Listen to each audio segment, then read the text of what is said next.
kita akan masuk ke dalam firman Tuhan yang akan disampaikan oleh hambanya Pastor Nenses Simanjuntak. Temanya antara agama dan kebenaran. Diambil dari 2 Korintus 4 ayat 18. Apa yang akan disampaikan oleh hambanya biar kiranya menjadi berkat bagi kita semua yang hadir pada pagi hari ini di dalam Zoom dari Christ Center Ministry. Baik, Pastor Nenses Simanjuntak, saya silakan untuk menyampaikan firman Tuhan. Baik, terima kasih Bro Suhanda. Ya. Ya, sudah tempatnya di presenter. Baik, saat ini memang kita temanya sebenarnya kita mau santai ya, relax. Sekalipun memang judulnya antara agama dan kebenaran.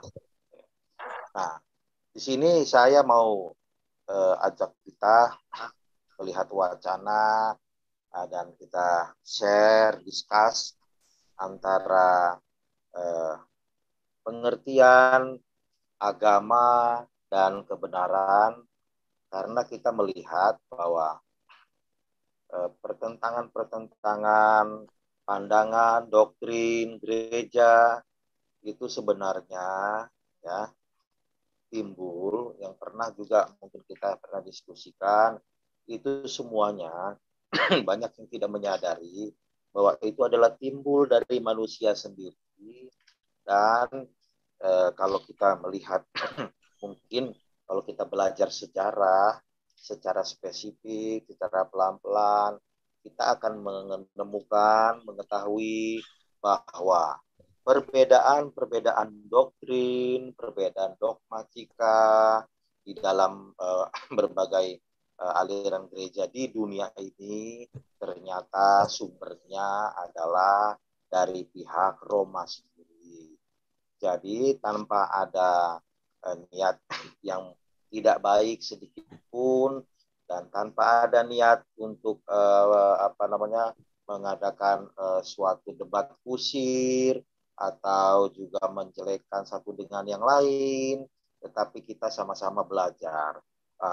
Dan juga kita sebagai mahasiswa sekolah Alkitab, ya, bahwa kita sendiri mengakui buku yang kita baca sama, ya, dan teman-teman saya juga mengakui buku yang kami baca sama di berbagai belahan dunia ini dengan penulis yang sama, tetapi komitmen kita sebagai dikatakan sebagai naradidik atau sebagai gembala, sebagai pendeta, sebagai orang yang pemilik titel teologia, itu saya juga banyak diskusi, share, bahkan memberikan teguran kecil bahwa mengapa kita ini sudah tahu kebenaran dari materi-materi yang kita sama-sama pelajari, tetapi kenapa kita tidak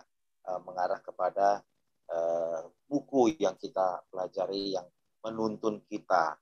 Bahkan ketika kita melakukan tugas, makalah, atau segala macam tugas kelompok, pembahasan mengenai gereja, mengenai doktrin, yang dalam ruang lingkup itu materinya adalah mata kuliah sejarah gereja, mengapa kita sendiri tidak berani untuk pegang integritas kita terhadap materi yang kita pelajari. Dan tentunya teman-teman, rekan-rekan sudah pernah dengar dari saya ya, bahwa jawaban masing-masing kami itu berbeda-beda, tapi digolongkan 2 jenis jawaban, yaitu ya, satu, bahwa saya tidak sanggup untuk mengikuti gaya hidup buku sejarah gereja tersebut, oleh karena saya itu tidak punya kekuasaan apapun di dalam institusi gereja atau sinode. Lalu yang kedua, wah sulit sekali saya melawan arus Oleh karena ini sudah merupakan identitas atau yang disebut tanda kutip pekerjaan utama saya. Ya, kalau bahasa di lapangannya, ini pekerjaan ini bidang cari makannya saya. Jadi mungkin saya akan berantakan, bahkan bisa mengalami yang namanya ini didorong oleh kekhawatiran ya, Iwan. Saya coba minta ditampilkan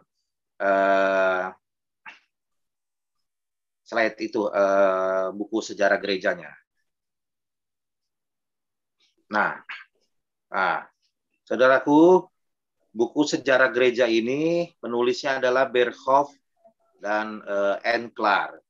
Ini kalau saya dalam perjalanan saya bersama dengan teman-teman, ada teman beda gereja dulu ya, beda sinode, beda STT ya. Ini tidak satu pun yang tidak memakai buku ini. Jadi semua memakai buku ini. Gitu. Sampai di pulau lain, di provinsi lain masih juga pakai buku ini. Bahkan di luar negeri pun memakai buku ini juga. Yang di Filipina, yang di Singapura, yang di Amerika, Fuller juga pakai buku ini, saudaraku. Ya. Dan ini buku ini memang diakui oleh dunia bahwa ini adalah buku sejarah gereja yang sudah memang melalui proses pengujian, proses pembelajaran yang sangat dan cukup panjang, ya. Bahkan para profesor sejarah gereja tidak ada yang menentang buku ini. Nah, dan buku ini memang sangat diakui ya keabsahannya, dan sangat diakui pengangkatan sejarahnya itu benar-benar sesuai dengan fakta yang benar-benar maksimal sekali. Ya. Nah, nanti saudara, kalau saudara sudah memiliki buku ini, ya, nanti saudara akan melihat mata kita akan sama-sama terbuka, bahwa kita bisa bedakan bahwa apa yang kita jalankan ini, apakah ini kebenaran atau agama. Jadi kita akan melihat antara agama dan kebenaran itu, sungguh kita akan melihat satu perbedaan atau rentan jurang yang cukup jauh. Gitu. Karena Yesus sendiri ya, nanti kita akan melihat bahwa Tuhan sendiri itu hidup selama di bumi itu banyak sekali melabrak hal-hal yang agama. Dan kalau kita nanti pelajari pelan-pelan juga ya, ada kalanya Tuhan Yesus itu berjalan di dalam rule-nya agama Yahudi atau Yudaisme ya. Namun habis itu lalu dia tutup lagi dengan menentangnya, bahwa penentangnya itu dengan cara bahwa semuanya itu tidak lagi berlaku. Dengan kita cermati perjalanan Tuhan Yesus, habis dia lakukan puasa, habis itu dia tentang lagi puasa. Oleh karena apa? Oleh karena dia mengajarkan kepada orang-orang yang mau hatinya terbuka, ini loh, aku jalankan aturan agama Yahudi, oleh karena aku sedang dalam perjalanan journey-nya, bahwa aku masuk tahap 1, tahap 2, ya aku masih lakukan keagamaan Yahudi itu sampai ke tahap ketiga, finish-nya, maka Tuhan sendiri yang membukakan bahwa tidak ada lagi yang namanya diberlakukan hal-hal agamawi. Ya, puncaknya ketika tirai bait suci terbelah dua, itu artinya sudah selesai, yaitu aturan-aturan hal-hal agama yang berlaku, di mana Yesus sendiri masuk ke dalam agama Yahudi tersebut karena dia ada di dalam suku Yahudi. Nah, coba kita lihat saudaraku tadi 2 Korintus 4 ayat 18. Sebab kami tidak memperhatikan yang kelihatan, melainkan yang tak kelihatan. Karena yang kelihatan adalah sementara, sedangkan yang tak kelihatan adalah kekal. Nah, kita melihat ayat ini, kita coba lihat, ketika kita lihat pasalnya, itu kan 2 Korintus 4. Nah, perikopnya harta rohani dalam bejana tanah. Nah, harta rohani dalam bejana tanah ini, yaitu ya tema utamanya yaitu harta rohani tersebut. Harta rohani tersebut adalah Kristus sendiri di dalam kebenarannya. Dan intinya berbicara kalau Kristus di dalam kebenarannya, yaitu sedang berbicara Injil Kristus sendiri.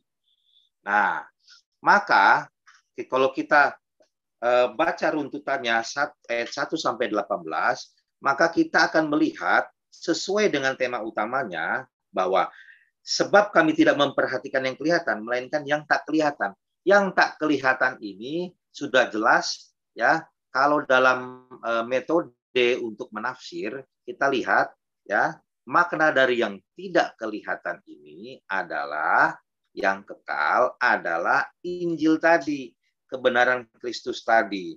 Nah, kebenaran Kristus yang dibahas di 2 Korintus 4 ayat 18 ini atau pasal 4 ini, bahwa kebenaran Kristus yang ada pada kita ini, inilah yang membawa kita, yang mengubah identitas kita, memiliki kekekalan. Artinya kita sudah memiliki roh Allah kembali di dalam Kristus tadi. Maka kita hidup tidak lagi berpatokan kepada hal-hal lahiriah lagi. Nah, hal-hal lahiriah itu dalam 2 Korintus ini dibahas adalah hal-hal agamawi, hal-hal praktek-praktek agama yang dilakukan selama ini oleh kaum Yahudi dan kaum yang lainnya yang mendapat pengaruh, yang percaya kepada agama Yahudi tersebut. Nah, dalam kitab Korintus itu banyak sekali dan memang isinya itu bisa dikatakan hampir 90% itu isinya pergolakan, perpecahan, pertentangan satu dengan yang lain. Bahkan Rasul Paulus pun ditantangin, bahkan Rasul Paulus pun dijelekkan, diburuk-buruki, dan Rasul Paulus itu difitnah oleh jemaat Korintus. Dan jemaat Korintus ini ya memiliki ya karakter atau mental yang mudah goyah oleh karena saking modernnya, termasuk kota yang paling modern ya setelah Efesus ini, Korintus ini. Makanya itu oleh karena gemerlapnya hidup Korintus ini, maka mudah sekali jemaat di Korintus itu digoyahkan oleh hal-hal lahiriah. Karena orang-orang modern itu sudah pada umumnya atau sudah secara logis mereka tidak percaya akan hal yang supranatural, hal-hal yang tidak masuk kepada akal sehat atau rasio pikiran manusia. Makanya itu kan di kitab Roma dikatakan bahwa Injil itu adalah kekuatan Allah dan dunia itu tidak dapat menerimanya. Nah, semakin hikmat dunia ini tinggi, maka semakin tidak diterimanya, yaitu yang tidak kelihatan itu, yaitu berbicara Roh Kristus itu yang sudah ada pada setiap orang percaya. Baik. Lalu lanjut, saudara, kita lihat lagi Filipi 2 ayat 12. Ini kita lihat perbandingannya antara agama dan kebenaran. Baik, saya bacakan. Hai saudara-saudaraku yang kekasih, kamu senantiasa taat. Karena itu tetaplah kerjakan keselamatanmu dengan takut dan gentar. Bukan saja seperti waktu aku masih hadir, tetapi terlebih pula sekarang waktu aku tidak hadir. Nah, saudara, antara agama dan kebenaran. Kalau berbicara agama, versi agama, kita Kristen, ya udah, dan dapat dikatakan langsung bahwa versi agama Kristen, Filipi 2 ayat 12 ini, banyak dan mayoritas hampir seluruhnya diartikan bahwa mengerjakan keselamatan ya, diminta oleh Tuhan, oke? Oleh karena kita dibilang senantiasa taat. Makanya itu titik koma itu kan berbicara menjelaskan sesuatu atas kalimat sebelumnya. Nah, ternyata taat itu dijelaskan di situ ya, dimengerti oleh agama. Karena itu kita harus tetap mengerjakan keselamatan kita dengan takut dan gentar. Nah, kalimat inilah yang membuat seluruh dunia kekristenan itu terbelah dua. Bahwa keselamatan harus kita kerjakan dengan perbuatan kita. dengan perbuatan-perbuatan moral kita, perbuatan yang moral itu yang isinya kebaikan, kebajikan, kesalehan, segala sesuatunya. Dan dikatakan harus diisi. Kalau tidak, nah, masuklah kepada suatu statement, isu yang sudah memang tersebar, mayoritas sudah ratusan tahun, bahkan sudah ribuan tahun, bahwa kita kerjakan keselamatan itu, jikalau tidak, kita dikatakan murtad. Jikalau tidak, maka kita tidak memperoleh kerajaan surga. Kalau tidak, maka kita dikatakan iman tanpa perbuatan adalah mati. Itu versi agama, saudara. Itu versi agama, di mana menafsirkan Alkitab tidak mau melihat sejarahnya, tidak mau melihat makna perikopnya, tidak melihat lagi yang namanya kontekstualnya. Konteksnya pada waktu itu lagi berbicara apa, siapa yang berbicara, dan kondisinya lagi sedang terjadi apa. Nah, Filipi 2. Filipi ini, kita lihat kalau kita Filipi ini, tema utamanya itu kan bicara penindasan. Penindasan oleh karena Injil Kristus. Nah, ketika tema utama kita sudah mengetahui dengan jelas, maka seluruh pasalnya itu sudah pasti tidak keluar dari tema utamanya. Filipi itu bercerita, kita Filipi ini bercerita tentang ya penganiayaan, gencetan, hambatan segala macam terhadap Injil, sehingga rasul-rasul dan orang-orang yang percaya ya itu banyak ditekan, digoyang untuk supaya tidak taat lagi, artinya tidak tunduk kepada kebenaran Injil. Sudah jadi ya bahwa mengerjakan keselamatan itu berbicara di sini sesuai dengan perikopnya, sesuai dengan temanya, berarti kita tetap memegang kebenaran Injil Kristus tadi.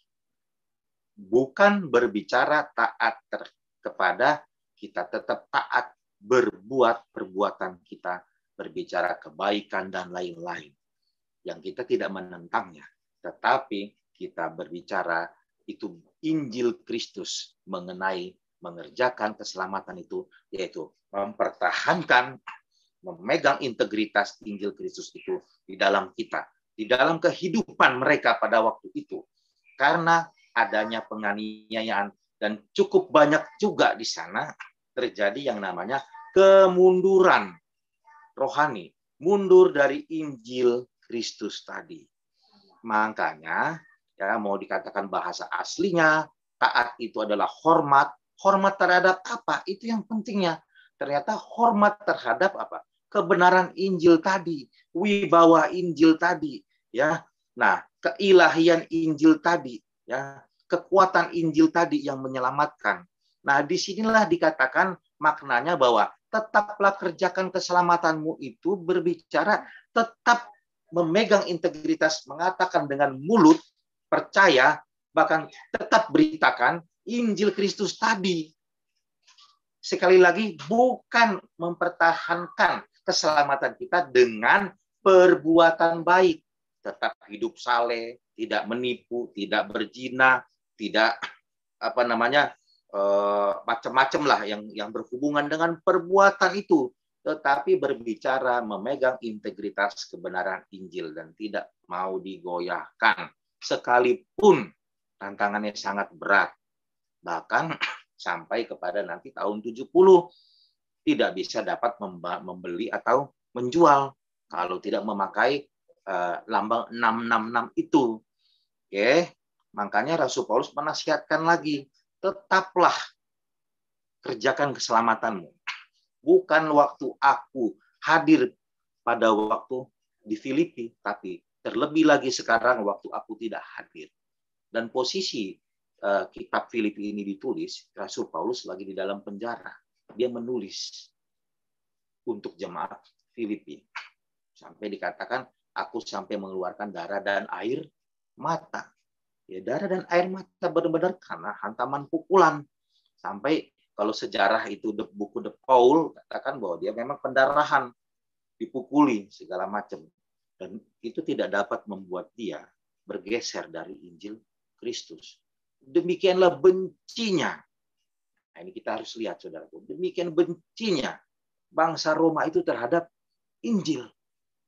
Tentunya itu bencinya itu oleh karena ya bisa dikatakan memang spiritnya itu, jiwanya itu memang sudah beda. Antikris lah disebut. Makanya yang namanya Injil Kristus, mereka semaksimal mungkin itu menghilangkan dari unsur-unsur roh yang sebenarnya dan menggantikan dengan unsur fisik.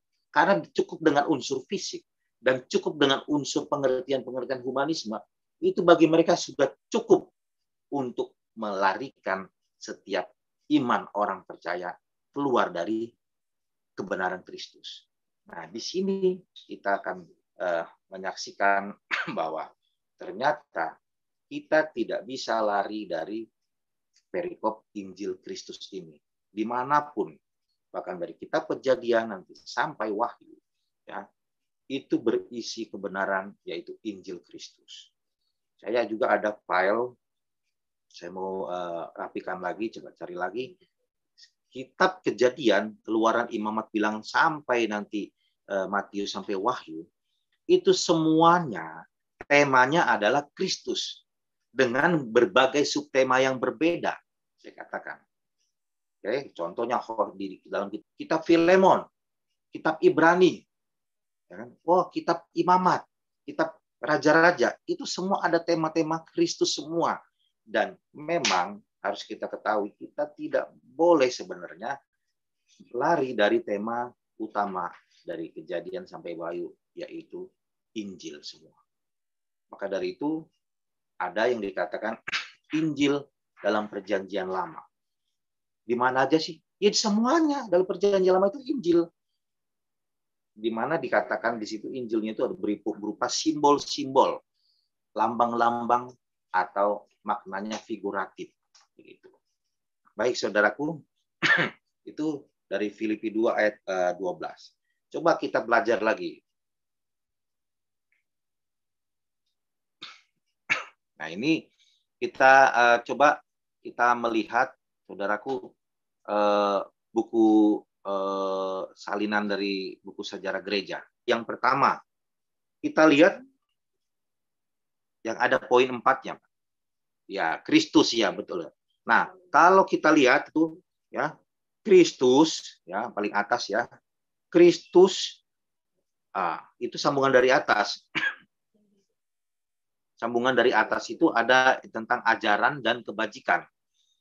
Di mana, saya bacakan aja, pada waktu zaman rasul-rasul dan zaman sesudahnya, ya, kalau kita menyelidiki, berita Injil sendiri dipahami oleh jemaat pada ajaran Perjanjian Baru pada umumnya dan ajaran Paulus pada khususnya. Maka keselamatan manusia bergantung semata-mata pada rahmat Allah di dalam Yesus Kristus. Nah, lalu tampilan di layar, dan bukan suatu perbuatan manusia.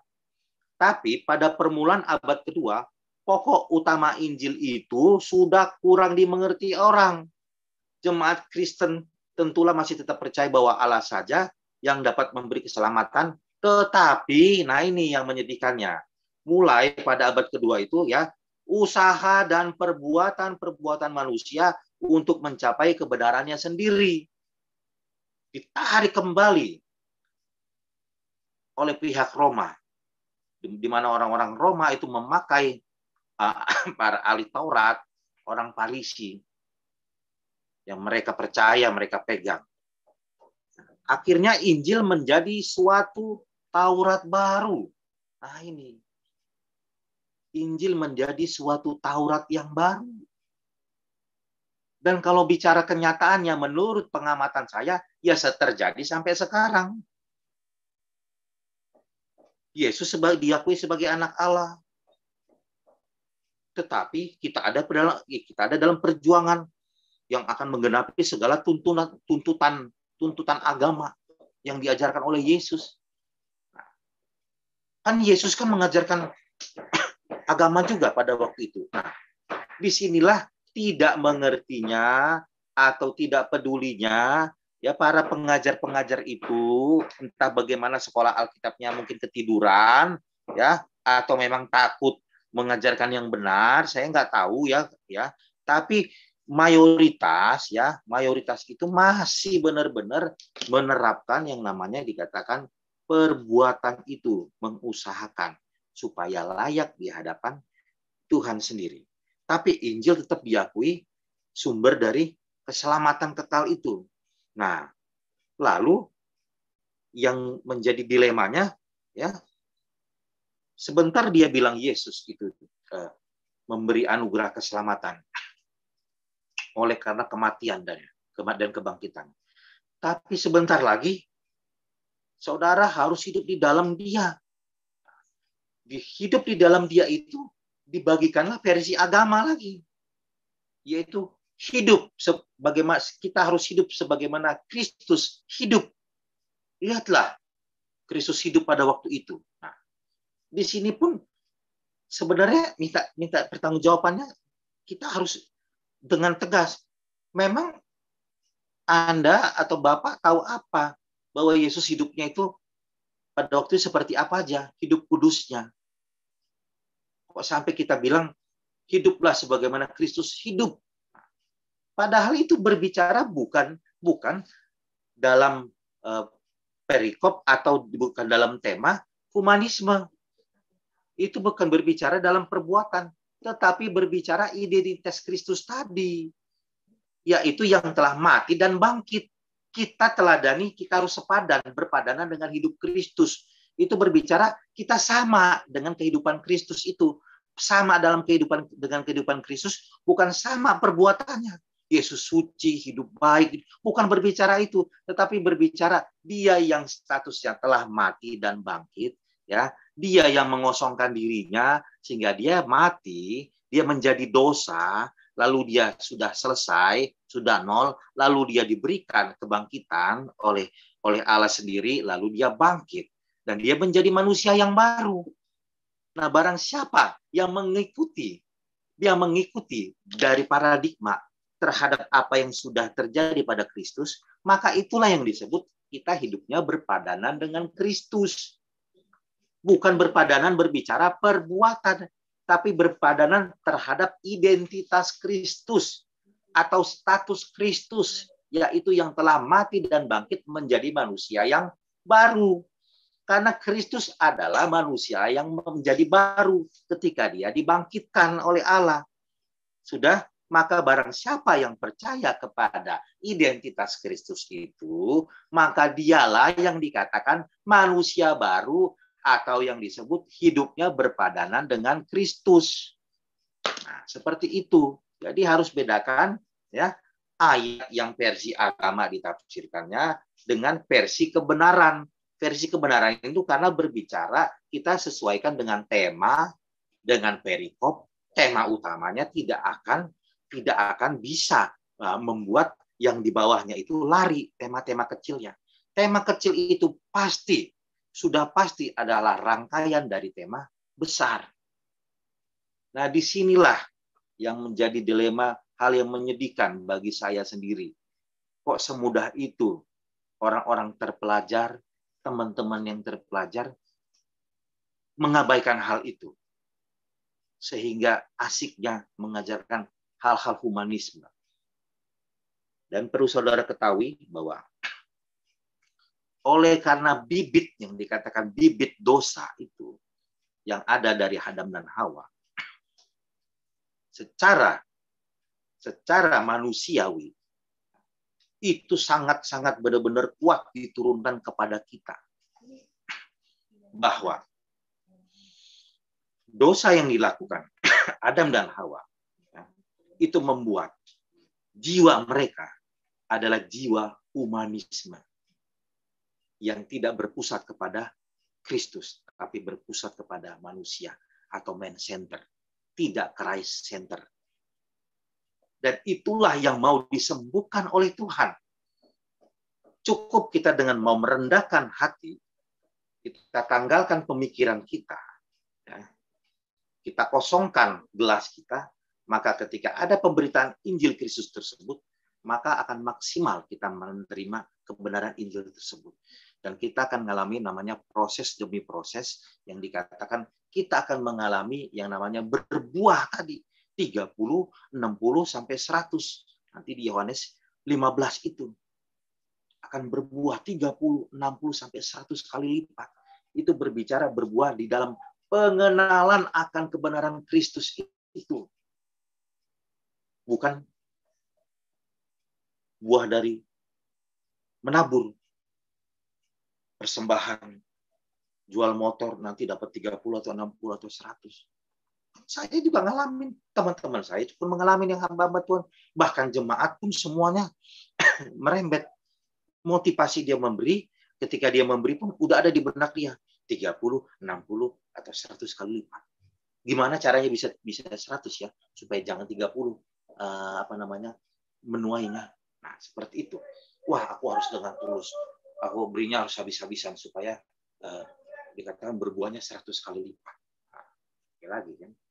Ada lagi berbuah 30, 60 kali, 100 kali lipat itu berbicara kita itu tingkatan kita taat kepada firman. Firman A, B, C, D, E, F, G. Firman tentang kebaikan, kerendahan hati, tentang menabur, tidak kekhawatiran. Nah, padahal itu meleset semua. Justru itulah tafsiran hamartia.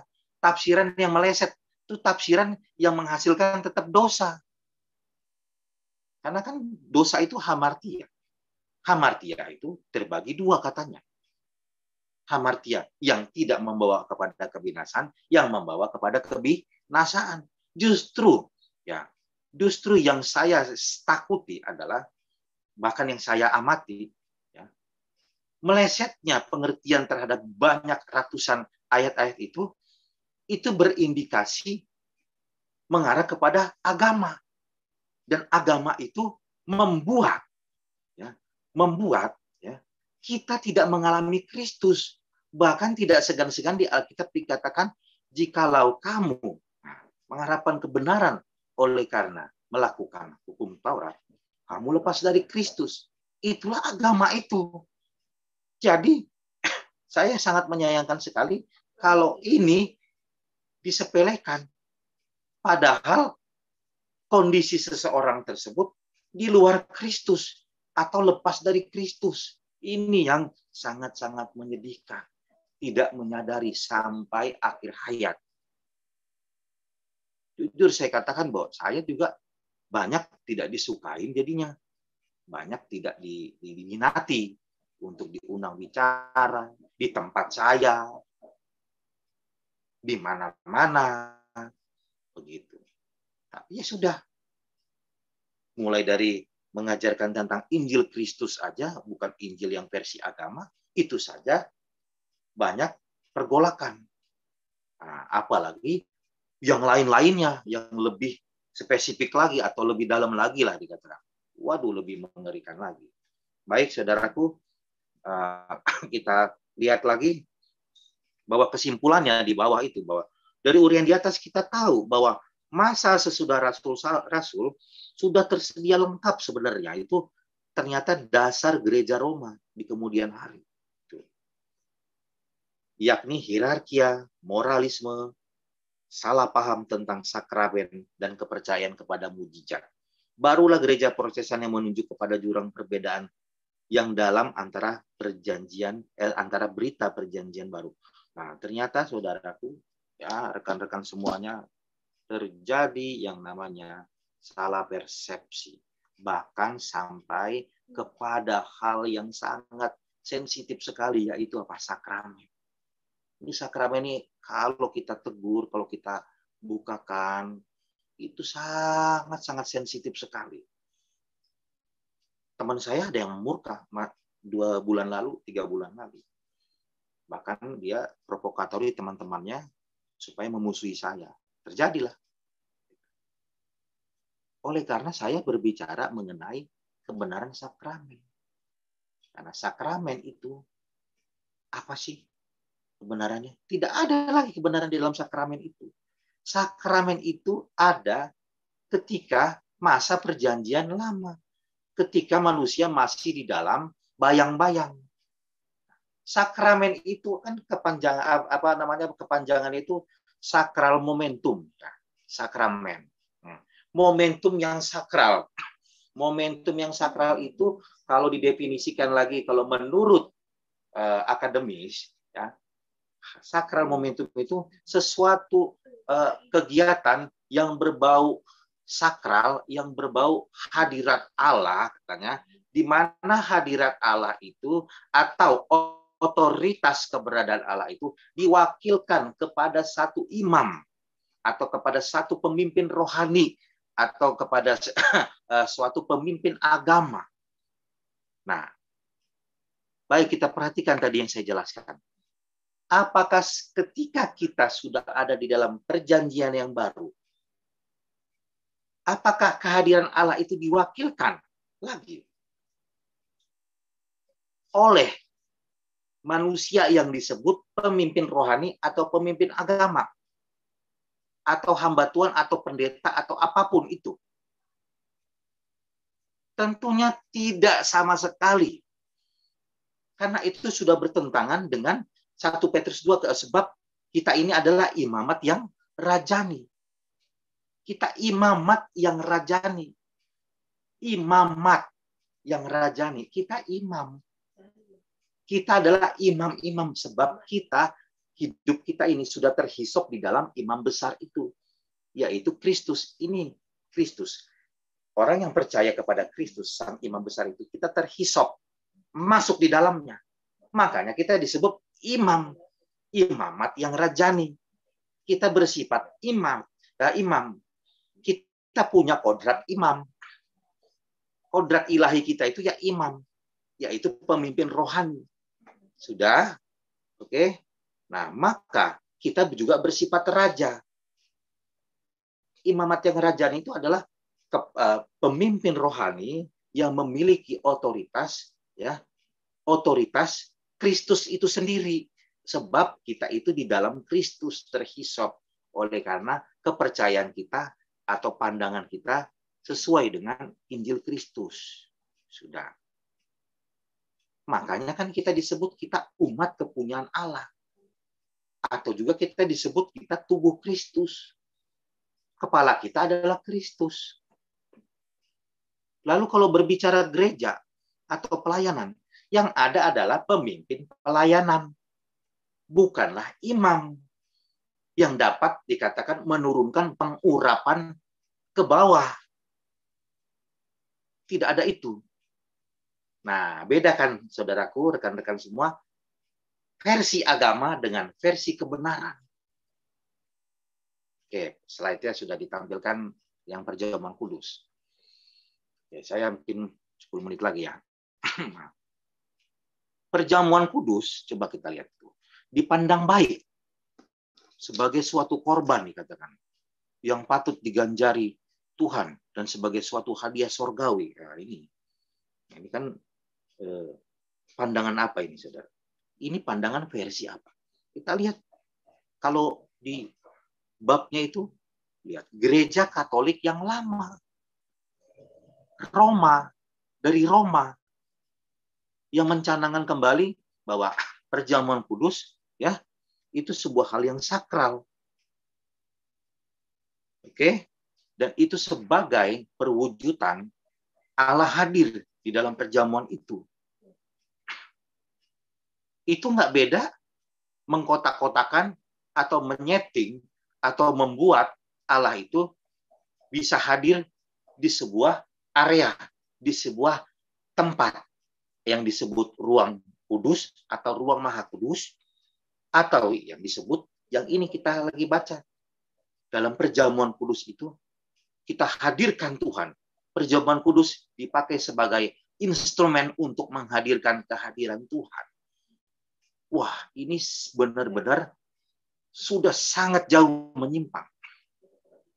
Sebab perjamuan kudus itu pun sudah pernah kita bahas bahwa menurut sejarahnya, menurut timeline-nya, kalau membaca secara tafsirnya, bahwa Yesus mengatakan dalam perjamuan kudus itu, lakukanlah, perbuatlah ini untuk mengingat akan aku sampai hariku tiba.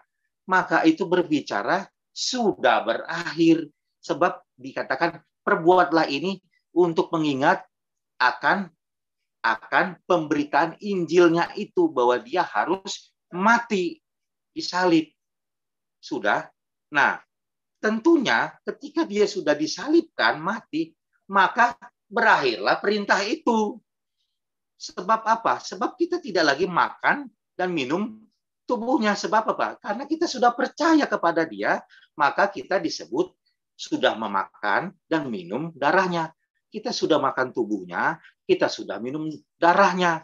Sudah. Dan apakah perlu lagi kita ulang-ulang setiap bulan, setiap minggu, kita makan tubuh Yesus, kita minum darah Yesus?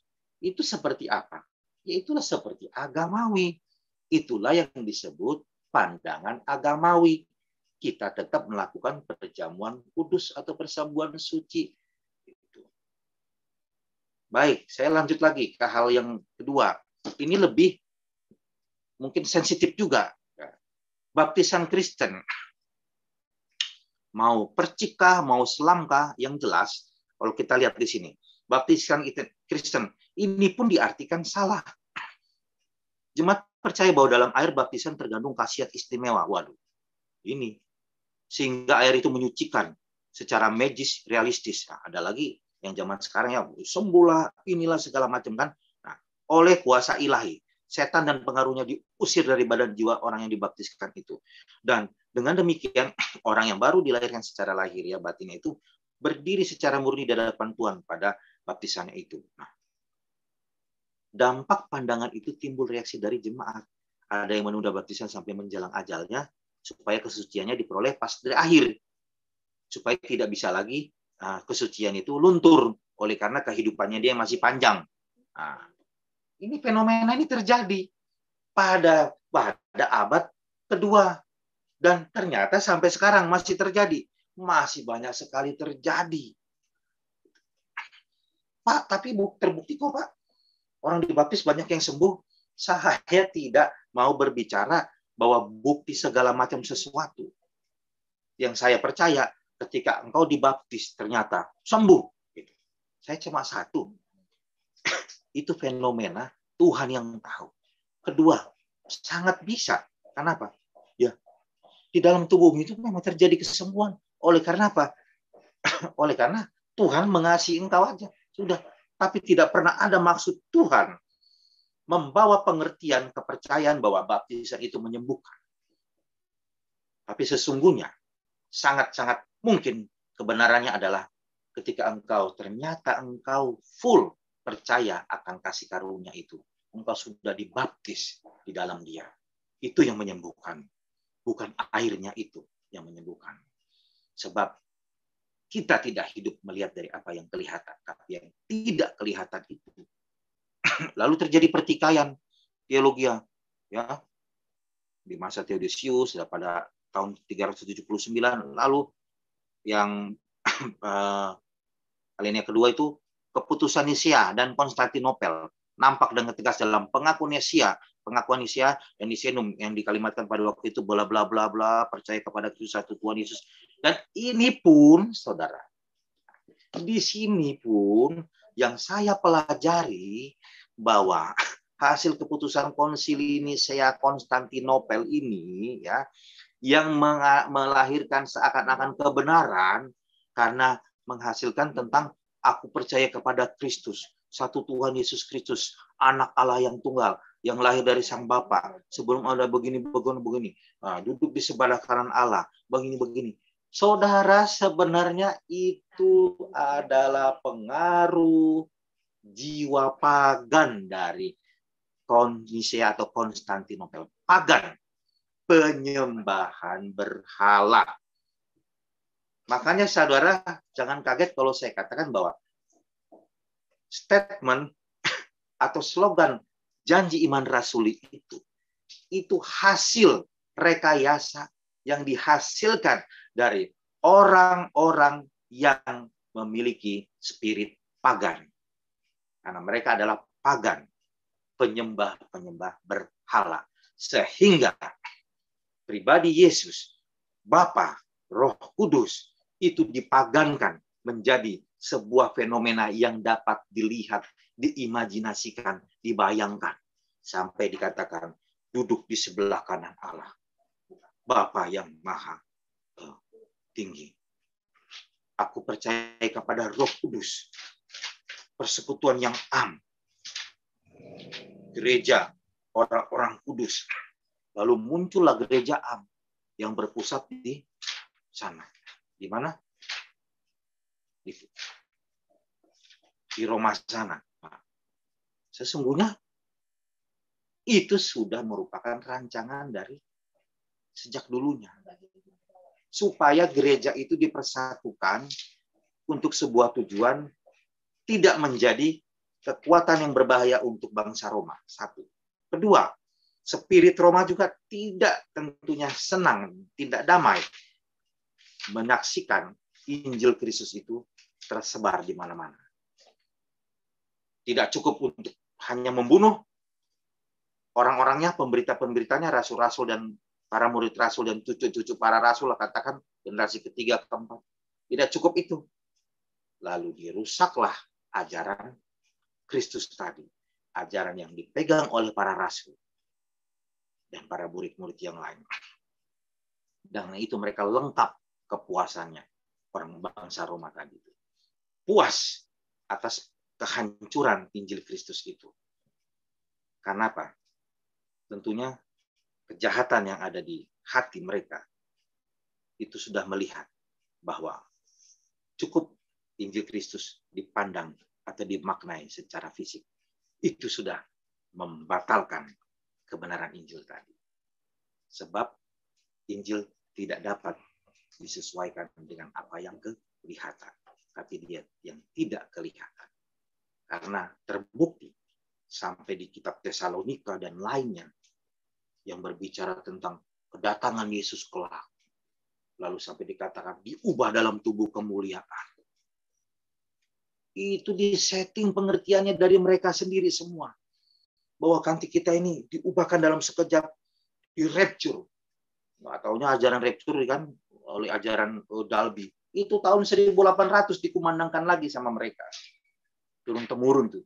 1800. Ajaran tentang rapture. Ini ajaran agama, rumah. Ajaran pagan. Rapture itu ajaran pagan. Si Dalby. Tahun 1800 itu muncul lagi. Dan sedihnya apa? Diikuti oleh kaum kekristenan. Ini sedihnya. Di rapture lagi nanti. Nanti di rapture. Dan mengacu lagi menciptakan agama kafir. Sudah yang melahirkan pandangan rapture.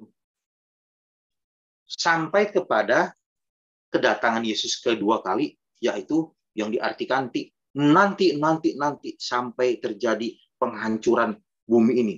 Hancur bumi ini. Sebelum menuju kiamat, baru terjadi rapture. Lalu kedatangan Yesus yang kedua kali. Wah, itu sangat kuat fondasinya dibuat oleh mereka sampai saat ini. Bisa dikatakan 98%. Lebih percaya bahwa Yesus belum datang kembali. Karena dia harus datang dalam bentuk lahiriah yang dapat dilihat oleh mata. Yang dikatakan nanti Roh Kudus itu akan ditarik dari bumi ini, baru Yesus turun. Diartikan lagi di kitab Wahyu. Ketika yang menahannya itu diangkat, barulah Yesus datang. Padahal itu berbicara apa? Yang menahannya itu. Itu berbicara apa? Pemimpin pada waktu itu. Orang jahat pemimpin yang waktu itu. Orang jahat waktu itu ada dua. Kaisar Nero dan Jenderal Titus. Yang akhirnya mati, bunuh diri. Setelah itu baru terjadilah kedamaian. Dan di situ dicanangkan oleh para rasul. Tidak lagi ada hadirat Tuhan di dalam tempat-tempat tertentu. Itu bait suci. Itulah saudaraku. Selanjutnya, coba ada ajaran Arian dan lain-lain. Nah, perjamuan. Nah, ditegaskan lagi ya di dalam buku sejarah gereja ini. Gereja lama telah memulai dengan mengajarkan perubahan roti dan anggur. Nah, lihat itu. Itu. Ketika ditahbiskan oleh imam, ini ajaran yang disebut transubstansi. Nah, saudara, Agustinus melawan pandangan ini. Ia membedakan tanda-tanda gini bla bla bla dan apa yang ditandakan olehnya dan dapat menerima harta benda rohani yang terkandung dalam sakramen itu. Nah, lihat. Itu lagi, diputar-putar di situ aja. Sebelum dia menerima dan percaya dan mengalami yang namanya Kristus itu adalah roh yang sudah ada ketika dia percaya, dia itu adalah roh yang sudah dicurahkan ketika zaman Pentakosta sampai saat ini terus progresif. Orang belum percaya kepada Yesus akan kematian dan kebangkitannya dengan benar ya pengertiannya. Maka ketika orang itu percaya, maka Kristus itu dalam dia langsung. Roh itu ada bersama-sama dengan dia. Dan itulah kedatangan Kristus itu. Nah, kalau nggak begitu, pasti tokoh gereja yang muncul ini, bapak gereja muncul lagi mengajarkan tentang perjamuan, tentang Kristus, tentang kedatangan Kristus. Pasti kacau balau semua. Tidak akan ada yang benar. Karena patokannya itu tadi. Saya katakan bahwa Kristus sudah kembali ke kodrat ilahinya, yaitu roh yang tidak dapat terlihat. Tapi dia memiliki kekekalan, dan kekekalan itu sudah kita miliki. Kita di dalam sang kepala kekekalan itu, maka kita adalah tubuh Kristus, itu memiliki tubuh yang kekal, bukan tubuh yang fana ini. Itu berbicara apa? Hidup kita ini mengalami kekekalan bersama dengan Dia saat ini dan sampai selama-lamanya. Dengan satu hal, mari kita tidak lagi memiliki kebenaran akan hukum Torah. Itu yang berbahayanya, saudara. Baik, baik bro, ada lagi yang di atas ya. Erasmus. Nah, ini Erasmus ini tokoh humanis. Tokoh humanis yang paling termasyhur. Dia seorang Belanda ya, tahun 1400. Nah, ini juga sumber perusakan doktrin atau dogma yang ada di gereja-gereja karena dia humanisme sekali. Sampai dibilang yang termasyhur. Jadi ayat-ayat Injil itu ditafsirkan menyangkut kepada hal-hal humanis, hal-hal daging manusia. Sudah? Oke. Dan hasil yang paling menjijikan, saya katakan bahwa Injil itu dibuat satu konsep adalah sebuah ajaran yang indah tentang kebajikan manusia. Dan dia fokuskan ke khotbah di bukit itu tentang berbahagialah manusia, berbahagialah engkau yang rendah hatinya, berbahagialah engkau yang ini, yang ini. Padahal kalau versi kebenaran, itu Tuhan Yesus sedang berbicara apa? Di khotbah di bukit. Tentang kita-kita yang mau percaya kepada Dia, itu yang disebut rendah hati. Itu yang disebut BCD, ABCD semua. Itu bukanlah dalam praktek kehidupan sehari-hari. Berbahagialah orang yang rendah hati, sebab dia akan memiliki kerajaan surga. Rendah hatinya kalau versi agama yang diajarkan oleh Erasmus ini sampai turun-temurun sekarang, itu rendah hatinya apa? Dihina, diejek, difitnah, tetap berterima kasih. Nah, gitu kan rendah hati kan? Didahului oleh orang lain, tidak apa-apa. Nah, padahal bicara rendah hati itu, ya, mau bahasa aslinya, mau pengertian bahasa Ibraninya, Yunaninya, itu sedang mengarah kepada apa? Lihat arahnya, perikop utamanya, yaitu apa? Penganiayaan oleh Injil.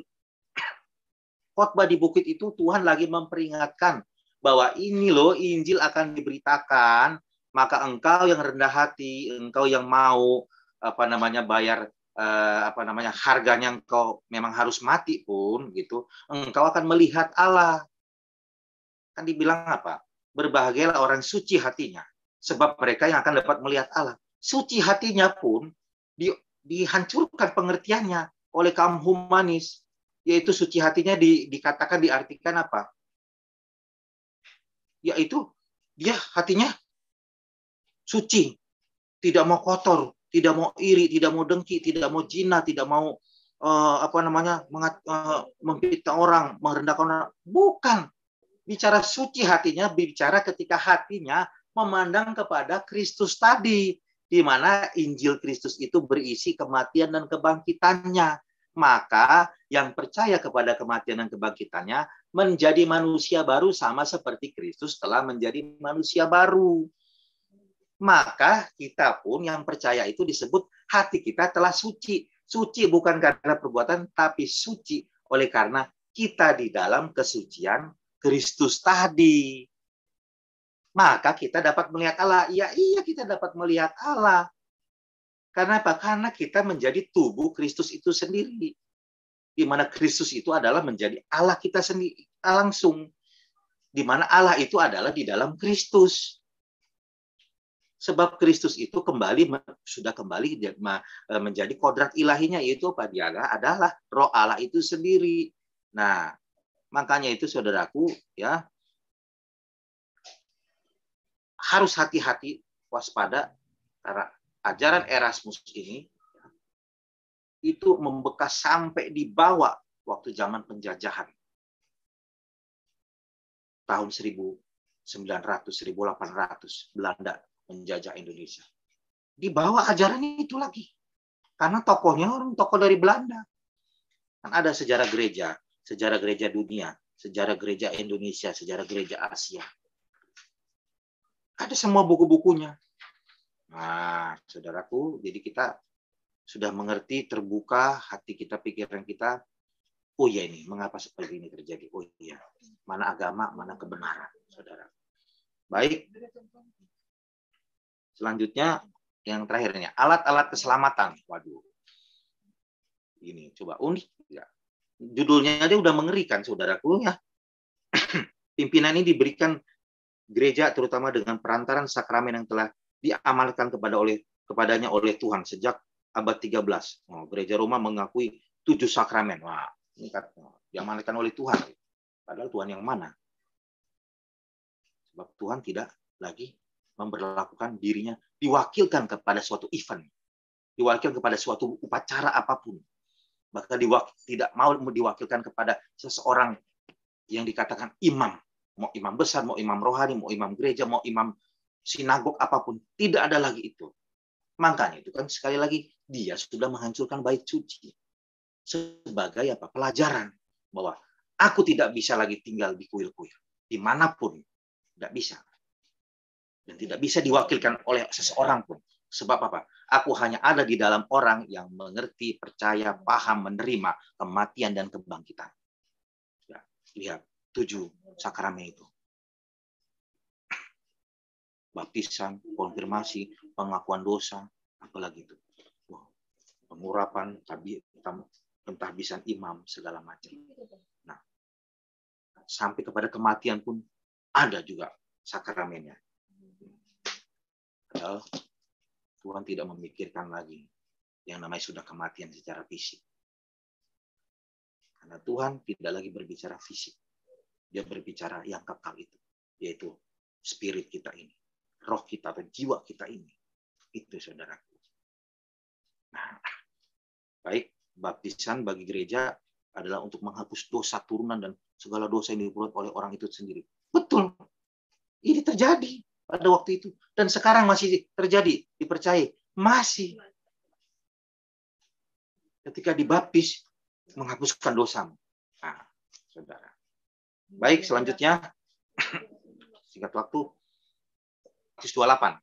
Nah, kan dikatakan.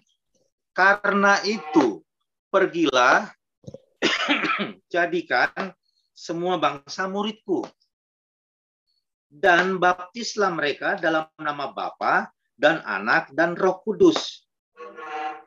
Dan ajarlah mereka melakukan segala sesuatu yang telah kuperintahkan kepadamu, dan ketahuilah aku menyertai kamu senantiasa sampai akhir zaman. Ya, kita langsung fokus kepada baptisan ini. Tuhan memerintahkan muridnya untuk menjadikan bangsa itu murid Tuhan. Ya. Dan baptis mereka dalam nama Bapa, Anak, dan Roh Kudus. baptisan ini versi agama itu diartikan dengan upacara lahiriah. Ada yang dipercik, ada yang diselam. Oh, yang benar itu yang selam. Oh, yang percik salah gitu. Notabene-nya, wah, saling membenarkan, ya kan? Nah, tidak didapati dalam perjalanan para rasul dan murid-murid rasul, mereka membaptis lagi setelah mereka mengalami yang namanya kepenuhan roh dan mengalami pertumbuhan yang sempurna di dalam Kristus. Saya tidak menemukan. Nah, lalu apa yang dimaksud baptis mereka? Kata baptisan ini sendiri kan baptiso, ditenggelamkan. Ditenggelamkan di dalam apa? Di dalam air. Sudah? Nah, di dalam air itu berbicara apa? Oh, ditenggelamkan di dalam air. Air itu berbicara Roh Kudus. Kalau saya justru tidak. Kan Yesus kan dia harus mati dengan cara dibaptis. Itu. Jadi air itu berbicara kematian. Jadi Yesus itu harus ditenggelamkan di dalam kematian, sudah, dan di dalam air itu dia ngalamin kematian. Air itu, ingat, air itu jangan lagi ditafsirkan versi agama, yaitu yang ditafsirkan secara versi agama, air itu adalah Roh Kudus. Aduh. Air itu berbicara justru maut. Sebab kalau korelasinya kepada Roma 8, ya, dia yang telah mati dan bangkit di dalam baptisannya, dikatakan dalam baptisan kematiannya, kan dikatakan di firman Tuhan yang lain. Jadi ketika dibaptis, ya, itu berbicara kita dicelupkan masuk ke dalam kematian. Sudah, ketika benar-benar sempurna kita sudah mengalami kematian, oke, lalu kita dibangkitkan keluar dari alam maut itu, keluar dari air. Sudah. Baik. Nah, finalnya Yesus tidak mengajarkan, menyuruh murid-muridnya untuk melakukan praktek upacara ritual baptisan tersebut. Tetapi mengajarkan, lihat kalimatnya, mengajarkan segala sesuatu yang telah diperintahkan oleh Tuhan. Yaitu apa? Tuhan memerintahkan untuk supaya murid-murid itu apa? Ajarkan tentang kematian dan kebangkitanku. Bukan mengajarkan upacara agama tadi. Sebab Tuhan itu memang dibaptis secara selam oleh karena apa? Tuntutan nubuatan tadi. Dia harus ada di dalam fase demi fase. Fase pertama dia harus lahir dari suku Yahudi. Fase kedua dia harus ada di sinagog. Dia harus belajar dari pengajar Taurat di sana. Ya kan? Lalu dia harus ada masuk dalam fase dibaptis. Sudah. Nah, setelah itu baru dia menghilangkan semua itu. Mengajarkan secara unsur kebenarannya. Bukan lagi memerintahkan atau mengajarkan atau melakukan terus turun-temurun sampai 100 generasi. Lakukan upacara agamawi tadi. Bukan. Ketika saya mengajarkan seseorang tentang Yesus Kristus, memberitakan, memperkenalkan Yesus Kristus itu di dalam kematian dan kebangkitannya, lalu dia percaya, maka saya sedang membaptis mereka atau orang tersebut di dalam apa? Di dalam satu nama itu yang disebut Bapa, di dalam Yesus, dan di dalam Roh Kudus, yaitu ketika Yesus kembali kepada kodrat ilahinya, maka dia disebut Roh Kudus itu sendiri. Dan dia disebut Bapa, ya memang dia adalah Bapa yang kekal. Seorang anak telah lahir untuk kita. Seorang putra telah diberikan. Lambang pemerintahan ada di atas bahunya. Dan namanya pun disebut orang. Penasehat ajaib. Allah yang perkasa. Bapa yang kekal. Kita ceritakan bahwa dia adalah Bapa itu sendiri. Sudah, yang harus jadi manusia. Yang memang dia sendiri harus menjadi dosa. Sudah.